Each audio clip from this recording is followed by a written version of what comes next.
ناظرین و سامعین، آج کی ہماری خبر کی سرخی ہے ہسپتال والوں نے مرد کی جگہ عورت کی لاش دے دی۔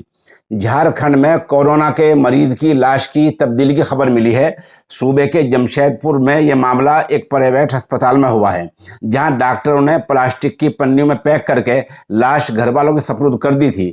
قبرستان میں جانے کے بعد آخری دیدار کے لیے میت کے منہ سے کپڑا ہٹایا گیا تو رشتہ دار یہ دیکھ کر چلا اٹھے کہ لاش مرد کی نہیں بلکہ کسی اجنبی عورت کی تھی۔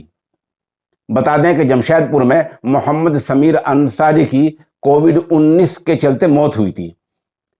ACS اسپتال کے انچارج ڈاکٹر محمد آصف کو گھر والوں نے اس معاملے سے مطلع کیا اور بتایا کہ لاش آپ لوگوں نے جو ہے وہ بجائے مرد کے عورت کی دے دی ہے، تو انہوں نے بات ماننے سے انکار کر دیا۔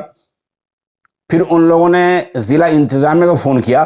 بتایا جا رہا ہے کہ جمشید پور میں اس سے پہلے بھی لاش کی تبدیلی کا واقعہ ہو چکا ہے۔ مرحوم کے بڑے بھائی عبدالحمید نے خبر رساں ایجنسی PTI کو بتایا کہ ہسپتال والوں نے انہیں اس آڑ میں بہت لوٹا ہے اور علاج کے دوران گھر کے کسی آدمی کو بیمار سے ملنے بھی نہیں دیا گیا ہے، پھر بغیر دکھائے ہی لاش گھر والوں کو سونپ دی۔ SP سٹی جمشید پور سبھاش چندر جاٹ نے بتایا کہ لاش بدل دی گئی تھی۔ قبرستان میں لوگ ہنگامہ کر رہے تھے، پولیس وہاں گئی، پھر ہسپتال گئی اور لاش کو اب دوبارہ دلوا دیا ہے۔ معاملہ بعد میں صحیح ہو گیا ہے۔ ادھر ریاستی وزیر اعلیٰ نے معاملے کا نوٹس لیا ہے اور ہسپتال والوں کے خلاف مقدمہ درج کرنے کی بات کہی ہے۔